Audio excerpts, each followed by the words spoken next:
Support for this podcast and the following message come from Cunard. Sail round trip from Miami on Cunard's luxurious ship Queen Elizabeth during her inaugural year in the Caribbean. Savor island flavors on board and get a taste of local life on shore. Learn more at cunard.com.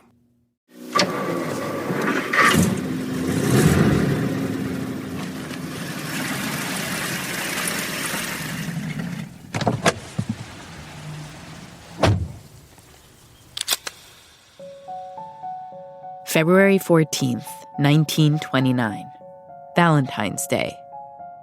Around 10 in the morning, a Cadillac pulls up to a garage on the north side of Chicago. 4 guys jump out of the car. 2 are dressed in police uniforms. Inside the garage, they find 7 men, 6 of whom are members of a gang led by George Bugs Moran, who runs things on the north side. Cops come around all the time looking for a bribe, just the cost of doing business. Moran's men do as they're told, hand over their guns, line up against the wall. But then, suddenly, Thompson machine guns appear from under the coats of the cops, and they start firing. 70 rounds later, Moran's men lie slumped on the ground in a pool of their own blood.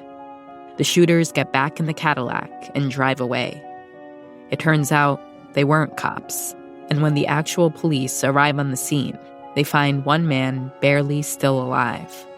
When asked who had him shot, he replies, "No one shot me." 3 hours later, he dies. And the question remains, who was responsible for this?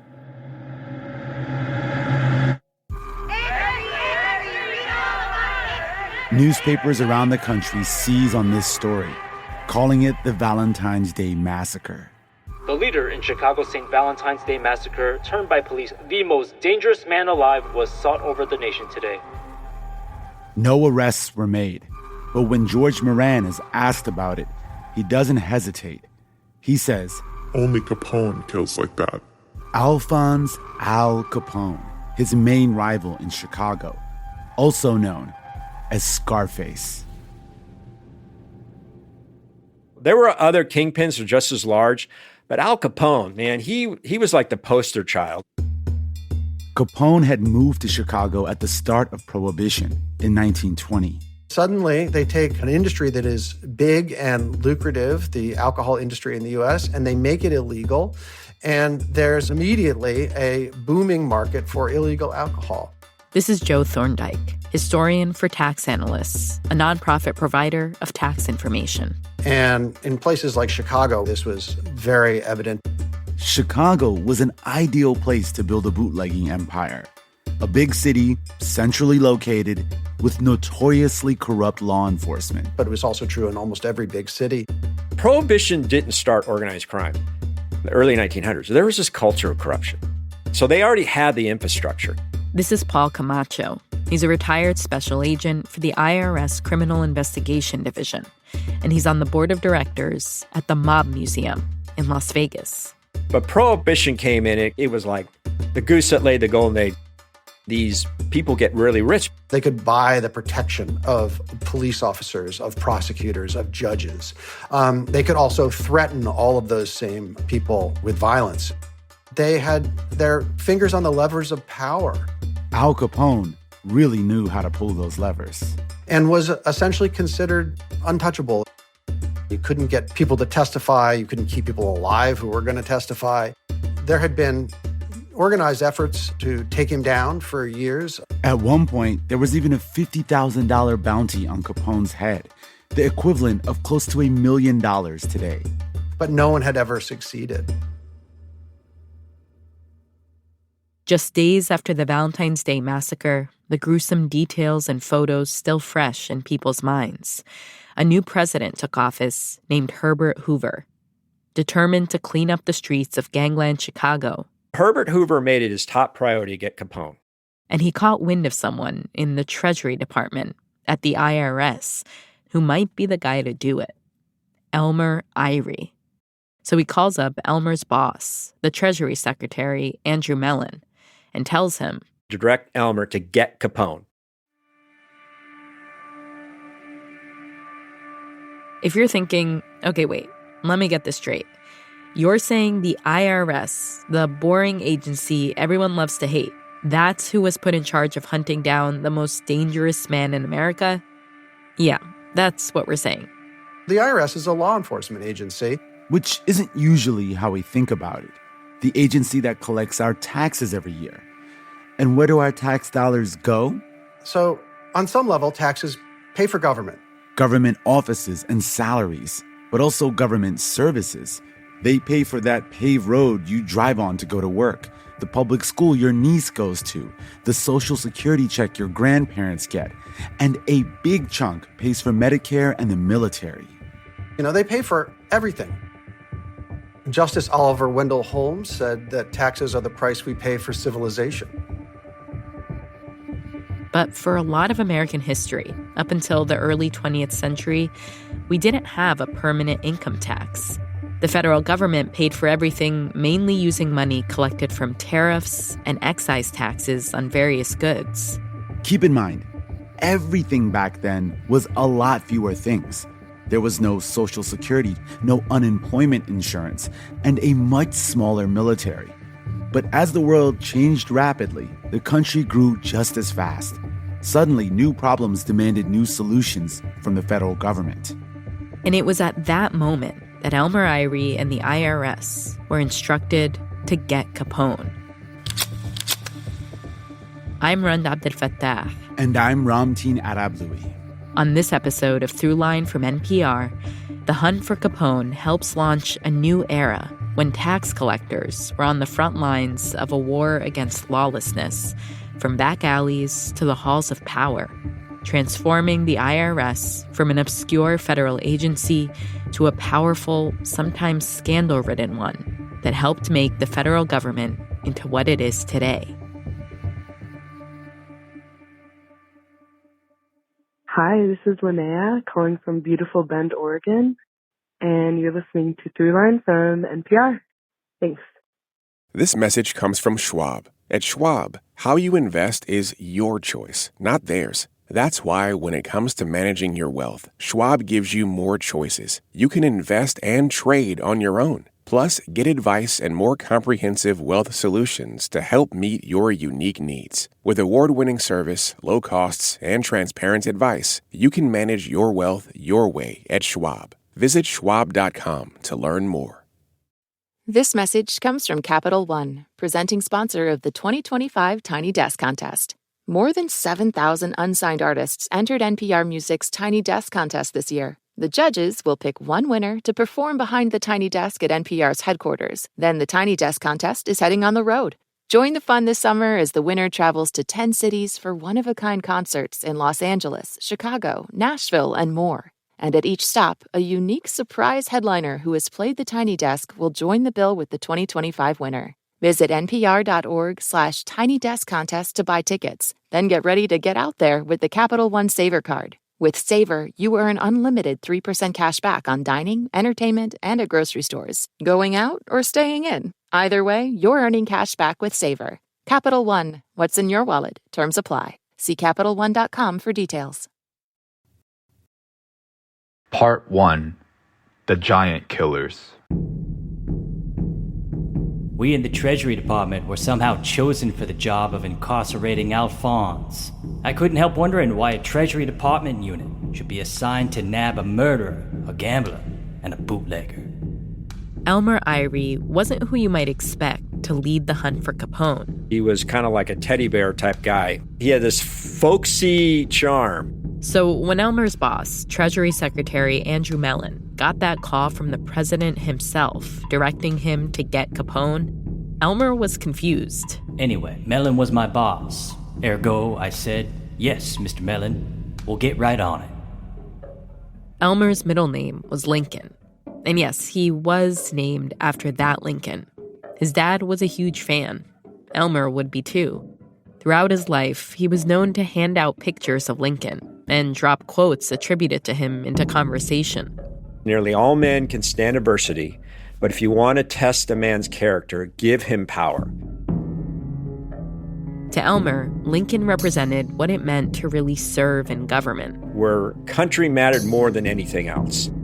Elmer took these principles more to heart than his father, who abandoned the family when Elmer was still a kid, soon after moving them from Kansas City to Washington, D.C. His mission in life was to support his mom and his younger siblings. He got a job as a stenographer at the post office in D.C. and worked his way up to becoming a postal inspector. Now, there's a big footnote here that you have to understand. The one beacon of light in the federal law enforcement back then was the U.S. postal inspectors. They could trace a fraud to a penny. That's right. The most impressive crime-fighting cops worked for the post office. Because at this time, the early 20th century, more and more people were moving to cities. Industries were booming. Life was changing fast. And so if, say, you had a stock trade you wanted to make, it went through the mail. Needed to pay your rent or water bill? Mail. We're waiting on a big shipment of rugs? You get the idea. So it was important that the government made sure that that agency was free as much as possible of fraud, waste, and abuse. That's where Elmer cut his teeth. He was a humble guy, worked hard, and he became a very good investigator and well-respected. And he might have spent his career in the Postal Service had things not taken an unexpected turn.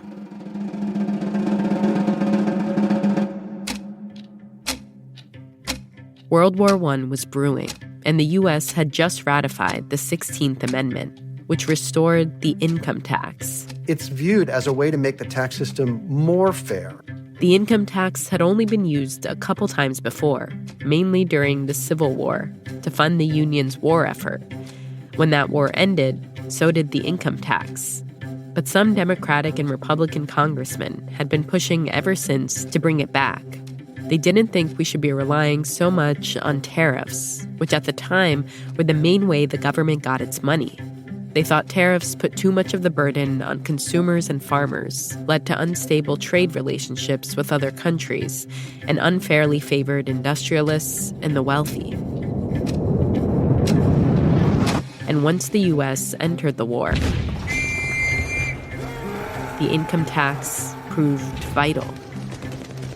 There's this tremendous need to fund the government to fight World War I. The income tax gets much bigger very quickly. The top rate went from 6% to like 77%. 77%. When I say top rates, that was for people who were making a lot of money. That's a huge portion. Some of the people being taxed the most were ironically making that money from the war itself. The media labeled them war profiteers. Businessmen that were providing the military equipment, the goods, everything needed for the war. And they became some of the most wealthy people in the country.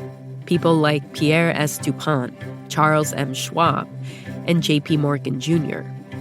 And some of these so-called war profiteers, they had the temerity to bribe tax collectors and have them turn a blind eye and not pay taxes. And it became an embarrassment for Treasury.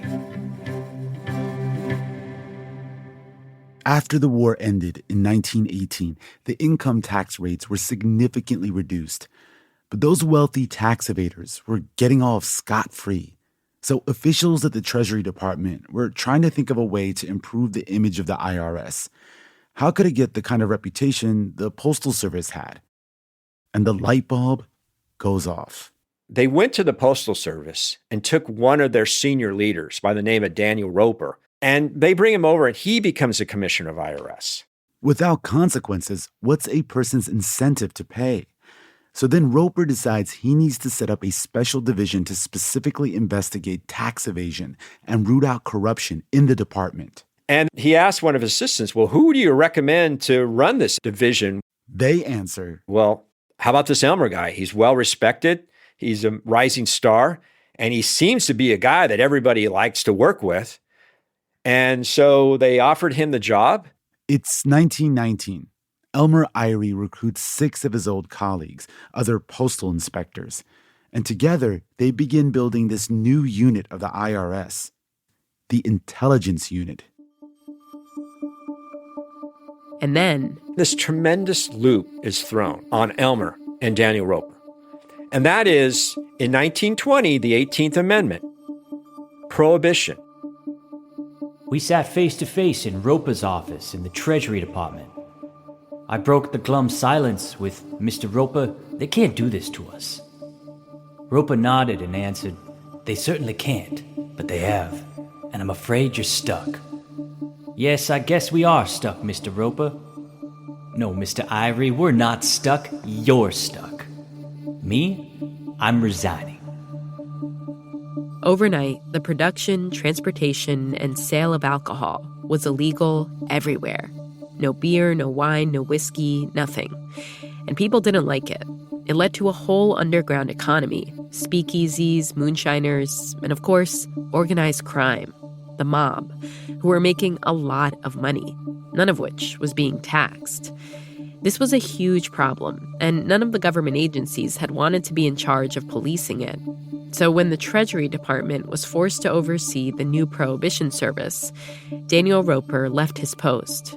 But Elmer had a family to feed, so he stuck it out. All of a sudden, the responsibility for policing corrupt Prohibition agents was now under Elmer Irey.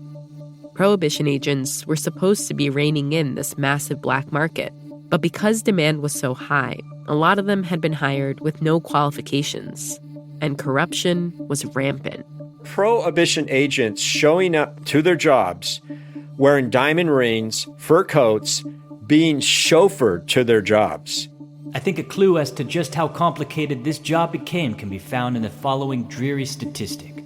From 1920 to 1928, we fired 706 Prohibition agents for larceny and prosecuted 257 for same. Elmer led this sweep of government corruption. He's starting to get attention. People are like looking at him like, whoa, who is this guy? By the mid-1920s, some lawyers and government officials began pushing for criminals to be subject to tax evasion charges too, because so much money was being funneled through their criminal enterprises during Prohibition. So in 1927, a case went before the Supreme Court, and in the decision, which Justice Oliver Wendell Holmes wrote, the court ruled that individuals must report and pay taxes on illegal income. After that decision, Elmer was basically told, hey, the Supreme Court has now determined that illegal income is taxable. It's legal. Knock yourself out. Go after these kingpins. Use the tax law. Now, Elmer had to face down the criminal underworld.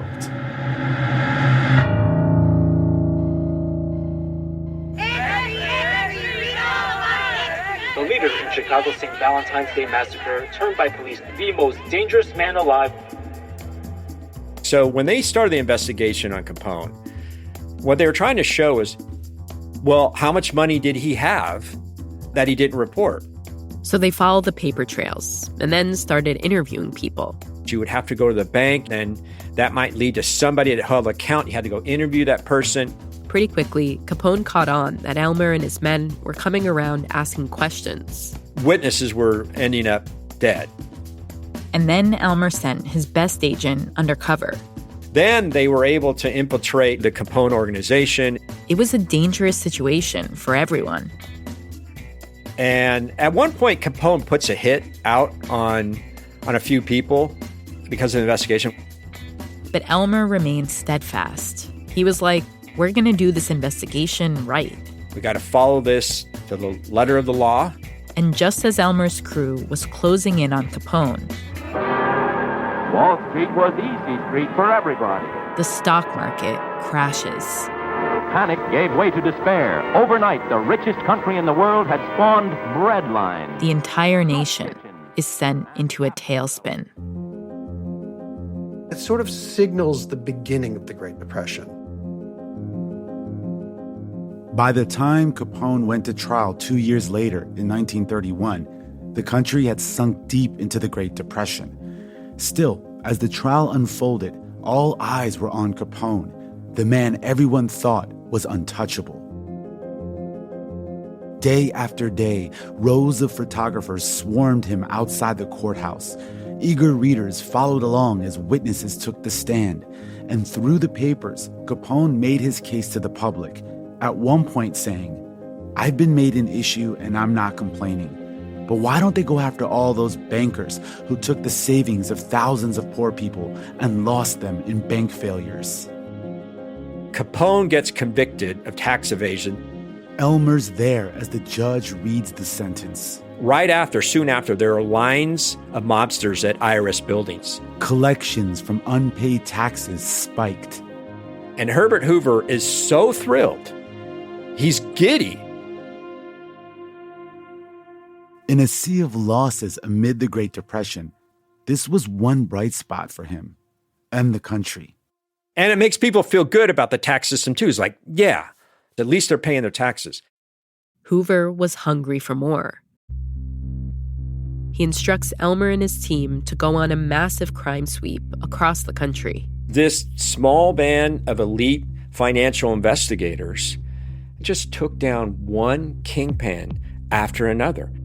And they got so good at it that the media called them the giant killers.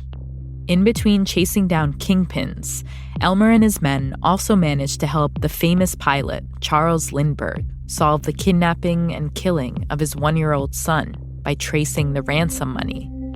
Everyone in America had been following the kidnapping, and now a lot more people knew Elmer Irey, and they loved him. The public viewed Elmer as Uncle Elmer. He was this unassuming, church-going, all-American family man that had this immense courage and competence to take down these organized crime figures. And he did it in such a fair way, he became the brand. The brand of the IRS. And with life getting harder every day, the public was starting to wonder if maybe Capone had been right about something. Why don't they go after all those bankers? Weren't they just gangsters by a different, supposedly more legit name? Some papers even started calling them banksters. And so in the early 1930s, a lot of politicians are looking hard at that to try to figure out what role did finance and did the Wall Street bankers play in causing this depression. Coming up, the banksters are put in a hot seat.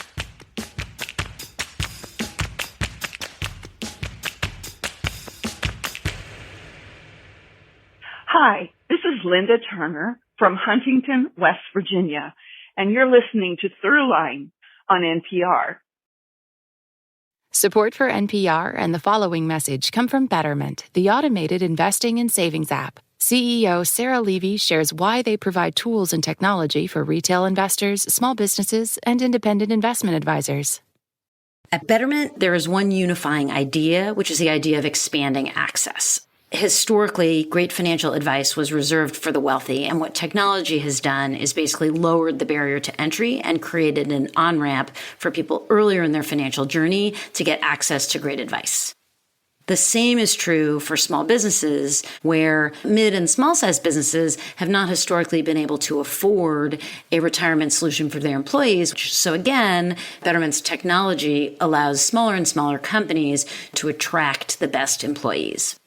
And then lastly, for financial advisors, what we've done again is expanded access by automating and using the scale that technology can provide. Learn more at Betterment.com. Investing involves risk. Performance not guaranteed.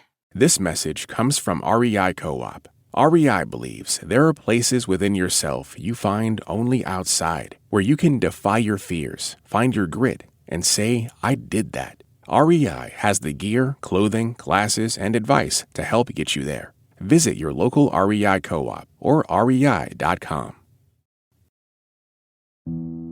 Part 2, 99 2/3. Who was your first witness? Mr. J.P. Morgan.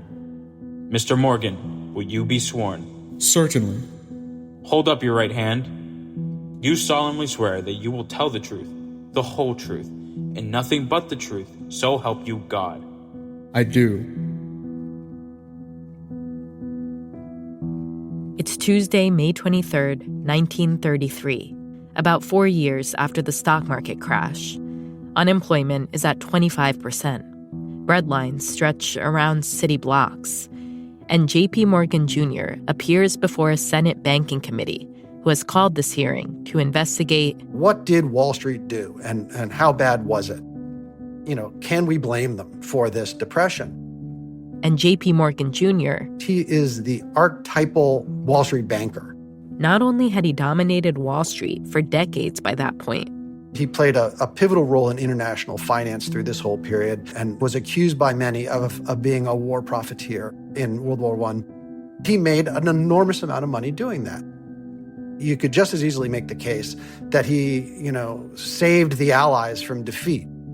Do you know what the aggregate amount was of those deposit accounts at the end of the last fiscal year? $340 million.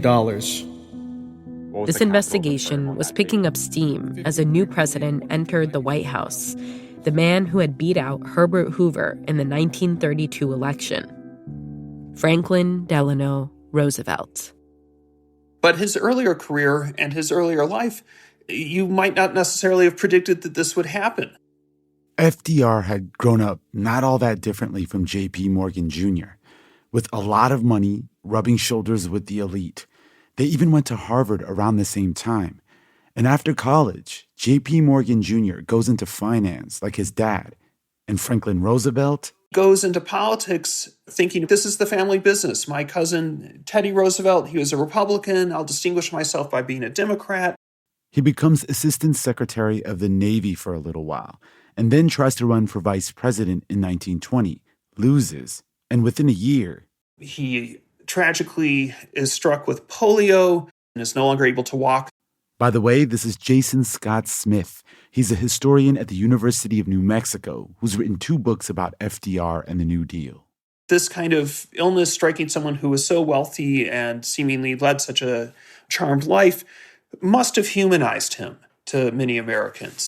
Roosevelt became governor of New York in 1929, just before the stock market crash. And during the first few years of the Great Depression, he watched as the Republican administration of President Hoover made a bad situation worse. Raising taxes on businesses, which meant they had less money to invest. And individuals, which led to more unemployment and fewer customers at stores. Raising tariffs to protect American jobs, which backfired and triggered a global trade war. And refusing to give direct aid to people, leading to a crisis of hunger and homelessness. Good evening, my fellow Americans and friends of the radio audience. I hope during this campaign to use the radio frequently. So Roosevelt decided to throw his hat into the ring for the presidency. In this time of unprecedented economic and social distress, the Democratic Party declares its conviction that the chief causes of this condition... Roosevelt said the problem was too much government and he was going to cut it back. First, an immediate and drastic reduction of governmental expenditures by abolishing useless commissions and offices, consolidating departments and bureaus, and eliminating extravagance to accomplish a saving of not less than 25%. And his running mate accused Hoover of leading the country down the path to socialism.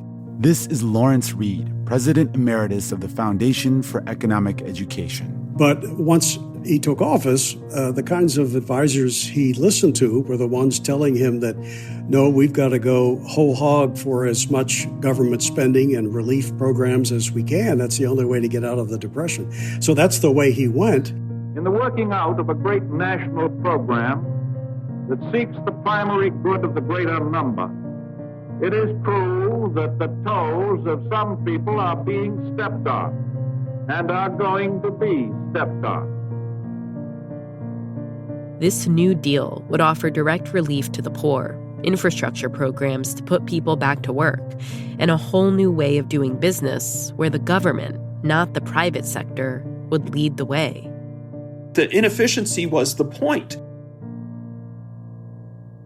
You wanted to provide jobs, you wanted to provide government paychecks to prevent, an uprising.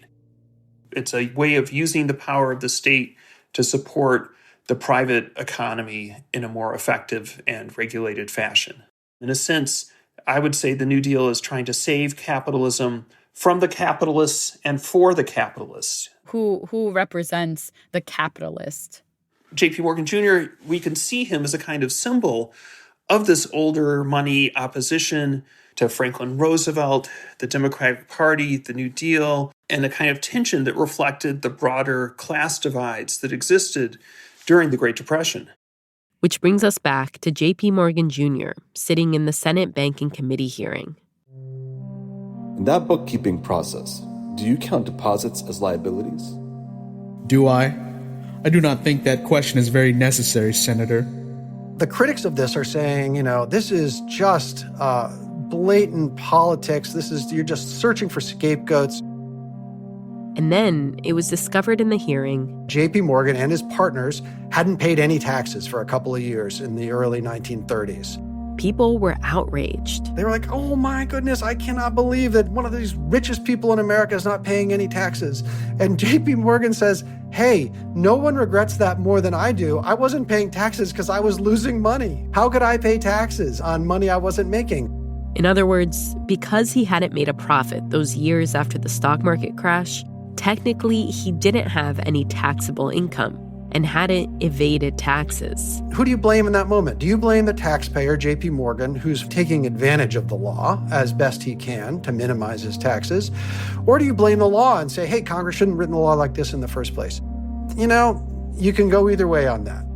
The committee interviewed a series of other bankers, and by the end, it was clear unchecked stock market speculation was one of the factors that had sent the economy and the American banking system into collapse. So Congress quickly moved to pass a series of laws to regulate the stock market and put more checks in place on bankers to prevent them from gambling with people's money. But the tax question remained. What is the moral status of tax avoidance? It may be legal, but is it moral? FDR took this up as his personal fight. To him, the aggressive tax avoidance, even when legal, is just as worthy of scorn and political attack. Because you think about it, that's the New Deal. The government is relying on the tax system. Thing is, most of the government's revenue to fund New Deal projects, like new schools, new sewers, new sidewalks, new airports, new courthouses, came from deficit spending and from excise taxes. Taxes on goods like tobacco, cars, radios, and alcohol, as Prohibition ended in 1933. Not the income tax, which only about 5% of the population at this point, the wealthiest of the wealthy, were paying. But for Roosevelt, the income tax was symbolic, a way to rebuild trust with the public and restore that feeling people had when Elmer Irey took down Capone, that everyone was expected to pay their fair share. And he wants to name names. One of the names Roosevelt tells the IRS to investigate is Elmer Irey's former boss, Andrew Mellon. Andrew Mellon was a very prominent and very wealthy man. Everybody knew who he was. There is an old joke about Andrew Mellon that 3 presidents served under Andrew Mellon.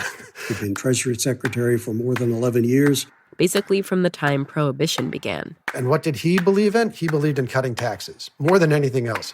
The Roosevelt administration made me go after Andy Mellon. I liked Mr. Mellon, and they knew it. Elmer initially objects to the investigation. He's like, there's nothing there.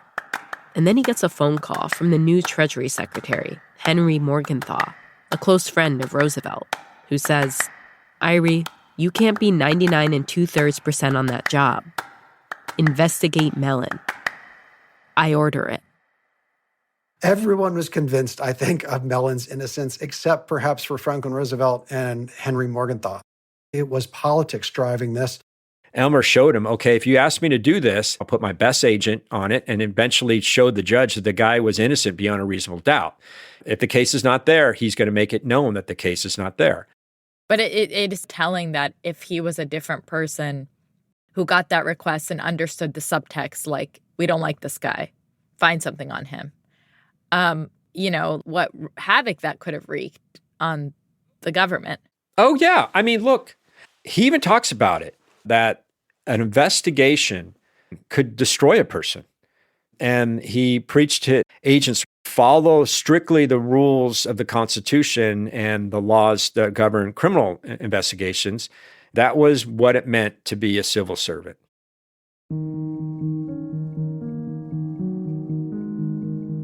In 1935, Roosevelt's starting to gear up for his first re-election campaign. That year, Roosevelt pushes through the Social Security Act and the so-called wealth tax, which raised the federal income tax on the highest income earners.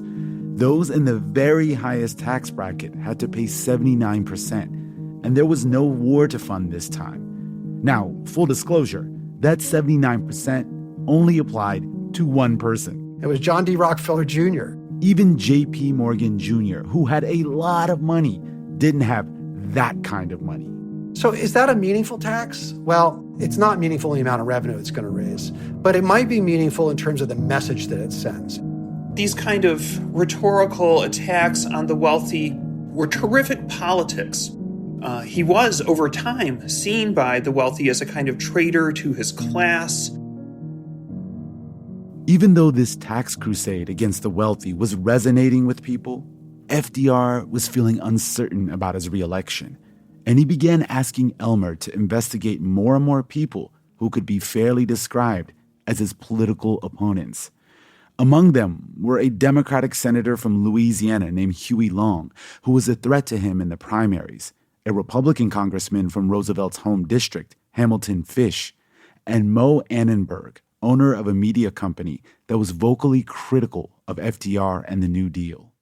Paul Camacho says it's unclear how much these investigations were politically motivated because some of them were suspected of actual criminal wrongdoing.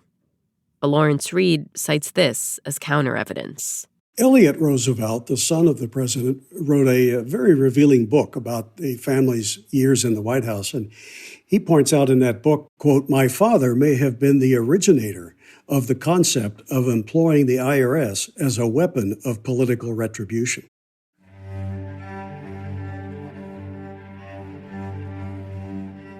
We know now that government by organized money is just as dangerous as government by organized mob.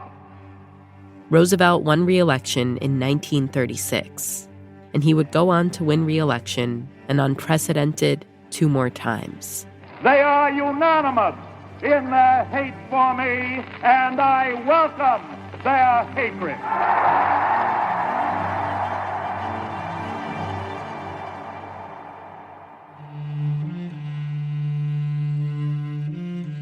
Nowadays, we are assailed by a chorus of hurried threats. By the late 1930s, talk of war began to fill the airwaves, and fascism was taking hold of Europe. Some Americans, angry at Roosevelt, began to call him the New Deal dictator. He proposed a 99% top income tax rate. That was extreme and didn't actually get approved by Congress. But for the business class, this tax crusade and the New Deal were a direct threat to their bottom line. And more than that, a threat to American innovation and entrepreneurship. They're saying we're not going to take all the risk and have almost all the reward taken by the government. And whether you saw it as a good or a bad thing, this is a radical transformation of the federal government. Exactly how much New Deal programs actually fixed the economy is hard to measure. Unemployment rates were still high and businesses still struggling by the time World War II began. But it did restore hope among many people that they were not alone in the struggle, that the government was growing to meet their needs, that taxes were the engine for that growth, and that trusty Uncle Elmer was making sure everyone paid their fair share. Gangsters, banksters, and politicians alike. Coming up, that trust is put to the ultimate test. Hello, my name is Tamara. I'm in New Orleans, and you're listening to Throughline on NPR. Support for NPR and the following message come from IXL Online. Is your child asking questions on their homework you don't feel equipped to answer? IXL Learning uses advanced algorithms to give the right help to each kid, no matter the age or personality. One subscription gets you everything. One site for all the kids in your home, pre-K to 12th grade. Make an impact on your child's learning. Get IXL now. And NPR listeners can get an exclusive 20% off IXL membership when they sign up today at IXL.com/NPR. This message comes from Bluehost. Bluehost can make building a great website easy and offers a 30-day money-back guarantee. Customize and launch your site in minutes with AI, then optimize with built-in search engine tools. Get your great site at Bluehost.com. Support for NPR and the following message come from IXL Learning. IXL Learning uses advanced algorithms to give the right help to each kid no matter the age or personality. Get an exclusive 20% off IXL membership when you sign up today at IXL.com/NPR. Part 3. New Deal Dictator. Japan, like its infamous Axis partners, struck first and declared war afterwards. Costly to our Navy was the loss of war vessels, airplanes, and equipment, but more costly to Japan was the effectiveness of its foul attack in immediately unifying America in its determination to fight and win the war thrust upon it, and to win the peace that will follow.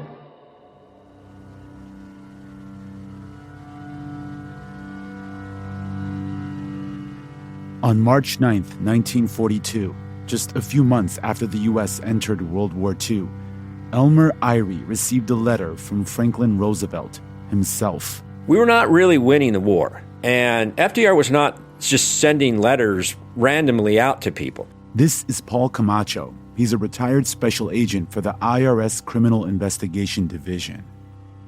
And so he's writing this letter. Dear Mr. Irey. And telling Elmer, I'm looking back at your career when you first started. I feel I should take a moment to tell you of my pride in the work of the intelligence unit.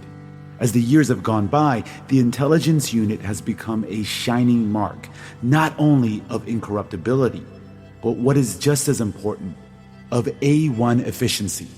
And I just want to thank you, because going into this tax season...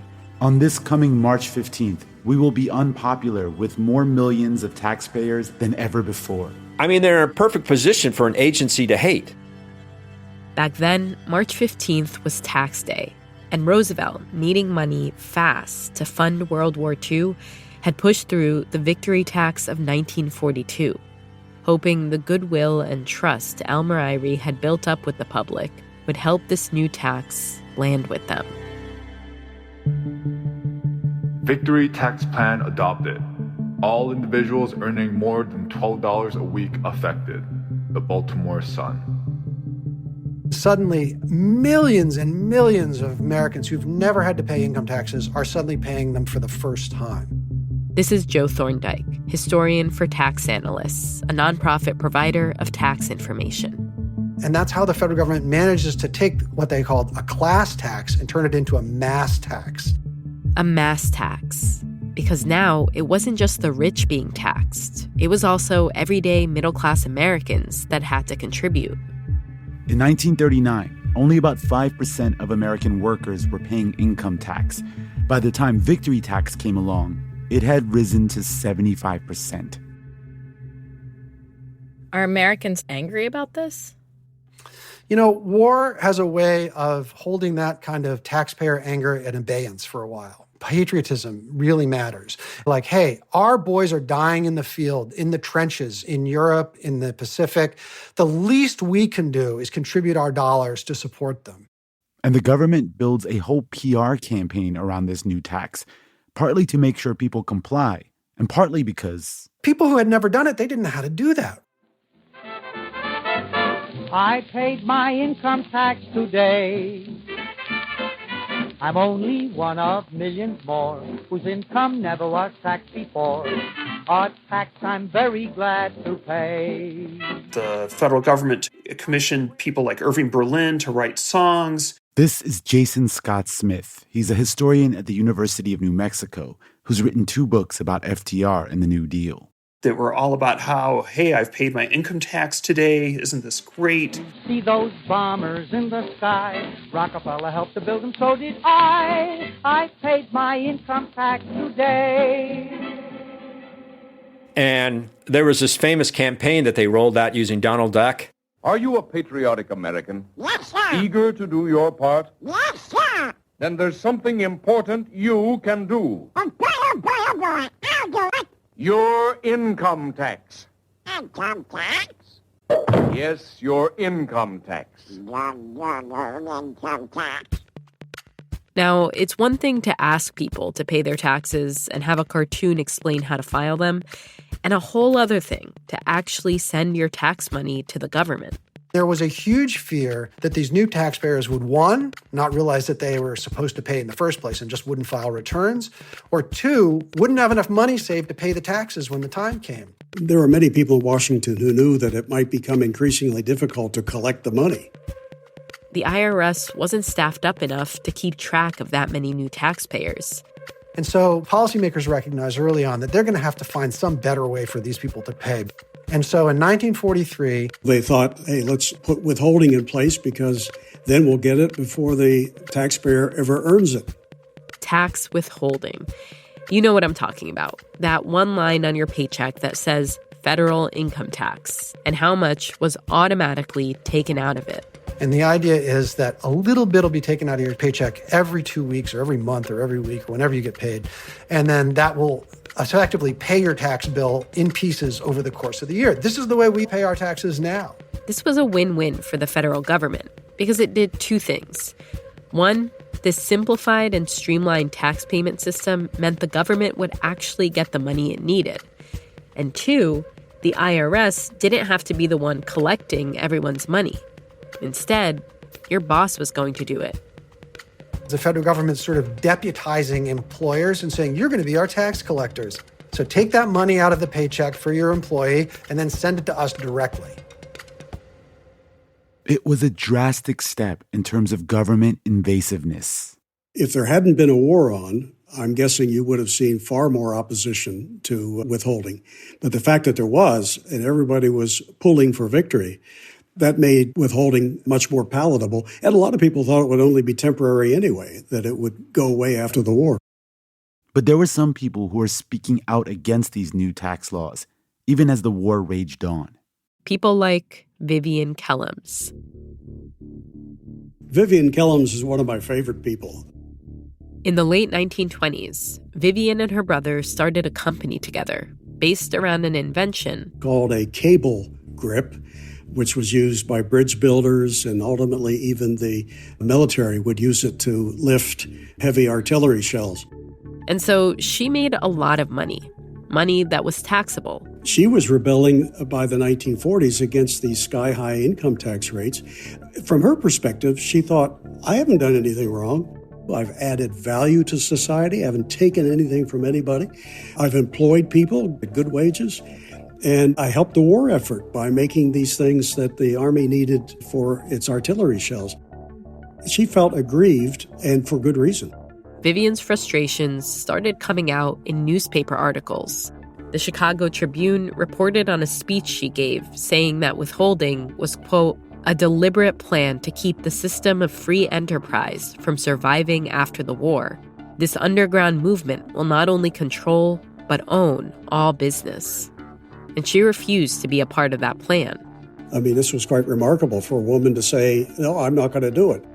And she told her employees, you're responsible for making your tax payments, and even though the government tells me I have to take it from you, I'm not going to do it. Vivian traveled around the country giving speeches. And often had sizable crowds in which she argued against compulsory withholding and against big government in general. There are plenty of Americans that are upset, as they were near the close of World War II, about federal controls on prices, about shortages of meat at the supermarket. You know, the Republicans campaigned in 1946. Wouldn't you like to be able to go to the grocery store and buy something that you can afford? It was the eggs of their day. From this day, we move forward. We move toward a new era of security at home. With the other United Nations, we move toward a new and better world. After the war ends, Elmer Irey retires from public service. Life magazine calls him one of the world's greatest detectives, And there was even a Hollywood movie called The T-Men, which stood for the Treasury Men, that was partly inspired by Elmer Irey and his Treasury agents. And this is where the story ends for Irey. Nearly 3 years after the war's end, he passes away. But what he left behind, this tax system that he helped enforce and grow, didn't go back to the way it was before the war. Instead, all that tax money got fed into something else. We developed a national security state that was big and expensive and required a giant standing army and navy and air force. In addition, this is the beginning of the atomic arms race, and we're developing a huge atomic arsenal. All of that is expensive, and they have to find some way to keep paying for that. So the government does not shrink. It's permanently expanded by World War II. There's a before and after moment in American society, and this is one of them. Before the 1930s, Americans encountered the federal government at the post office. After World War II, Americans encountered the federal government in all aspects of their lives, from Social Security to federal highways. And the debates surrounding these new taxes and this new expanded role of the federal government got louder. People like Vivian Kellums made it their life's mission to fight back against the government that they thought had gotten way too big. I decided that we had to take some action, and what I did was a perfectly American thing. I broke the law to provide a test case. Vivian was invited onto talk shows. She was one of the first women interviewed on Meet the Press, and she even took the IRS to court.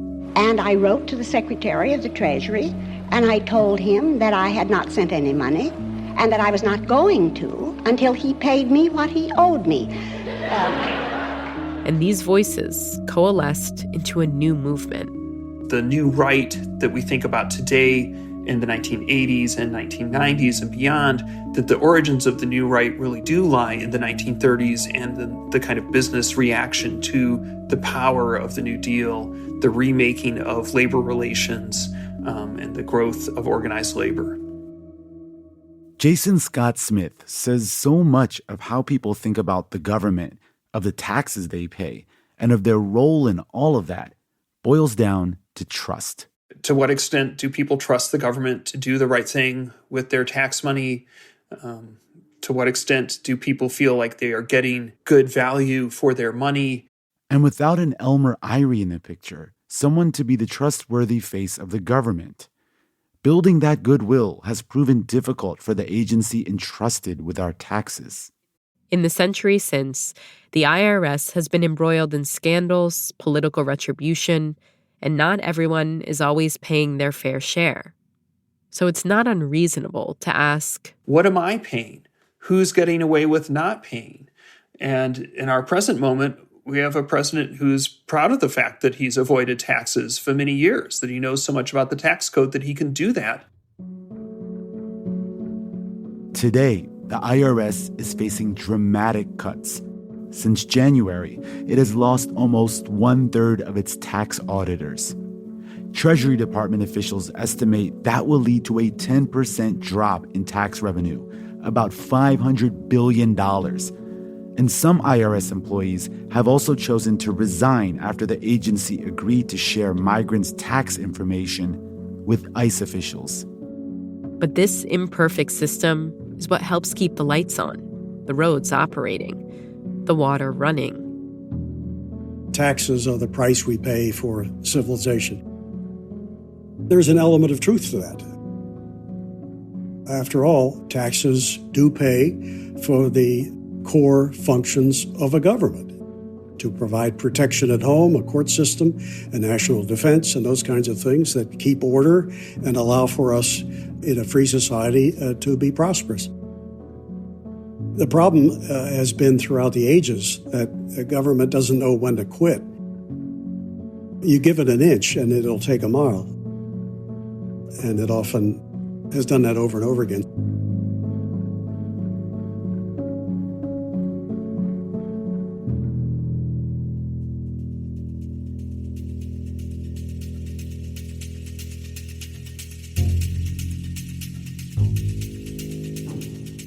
That's it for this week's show. I'm Rand Abdel Fattah. I'm Ramteen Arablouei. and you've been listening to Throughline from NPR. This episode was produced by me. And me, and Lawrence Wu, Julie Kane, Anya Steinberg, Casey Miner, Christina Kim, Devin Katayama, Sarah Wyman, Irene Noguchi. Voiceover work in this episode was done by Jason Divinagracia, Fulton Ho, Christian Benford, Shahir Khan, and Ivan Wu. Thank you to Johannes Durgi, Edith Chapin, Nadia Lancey, and Colin Campbell. Fact-checking for this episode was done by Kevin Vogel. The episode was mixed by Jimmy Keeley. Music for this episode was composed by Ramteen and his band, Drop Electric, which includes Naveed Marvi, Sho Fujiwara, Anya Mizani. And finally, if you have an idea or like something you heard on the show, please write us at throughline@npr.org. And make sure to follow us on Apple, Spotify, or the NPR app. That way, you'll never miss an episode. Thanks for listening. This message comes from NPR sponsor Rosetta Stone, an expert in language learning for 30 years. Right now, NPR listeners can get Rosetta Stone's lifetime membership to 25 different languages for 50% off. Learn more at rosettastone.com/NPR. This message comes from Majuri. Majuri has changed fine jewelry buying, making it accessible for more than special occasions. Their pieces are handmade using high-quality materials, so you know they'll last. Shop online at majuri.com or in-store today. Support for NPR and the following message come from Rosetta Stone, the perfect app to achieve your language learning goals no matter how busy your schedule gets. It's designed to maximize study time with immersive 10-minute lessons and audio practice for your commute. Plus, tailor your learning plan for specific objectives like travel. Get Rosetta Stone's lifetime membership for 50% off and unlimited access to 25 language courses. Learn more at rosettastone.com/NPR.